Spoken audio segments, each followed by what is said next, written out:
साथीहरू, इलाम र कन्यामको बारेमा केही छोटो मिठो जानकारी। इलाम नेपालको एक रमणीय जिल्ला हो जुन पूर्वी नेपालको पहाडी क्षेत्रमा पर्छ। यहाँको मौसम सामान्यतया शान्त र सुखद हुन्छ। इलामको प्रमुख आकर्षणहरूमा हरियाली पहाड, चिया बगान र ठुला झरना पर्छन्।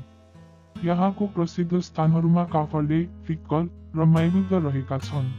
इलामको चिया विश्व प्रसिद्ध छ र यहाँको चिया बगानमा जानु एक अनौठो अनुभव हुनेछ। इलाममा धेरै रमाइला गतिविधिहरू पनि गर्न सकिन्छ। यहाँ ट्रेकिङ र हाइकिङका लागि उत्कृष्ट मार्गहरू छन्, जहाँबाट तपाईँले सुन्दर प्राकृतिक दृश्यहरूको आनन्द लिन सक्नुहुन्छ। इलामको सांस्कृतिक विविधता पनि आकर्षक छ र तपाईँ यहाँका स्थानीय जातजातिहरूका परम्परागत चाडपर्वहरू अनुभव गर्न सक्नुहुन्छ। साथै इलाममा विभिन्न प्रकारका स्थानीय खाद्य परिकारहरू पनि स्वाद लिन सकिन्छ। इलामको तापमान प्राय शान्त र सुखद हुन्छ, विशेष गरी वसन्त र शरद ऋतुमा।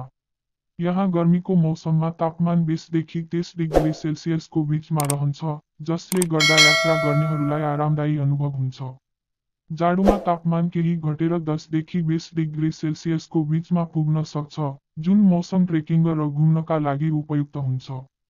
गर्मी र जाडो दुवै मौसममा इलाम जान सकिन्छ, तर वसन्त र शरद ऋतुलाई धेरैले रोज्ने गर्दछन्।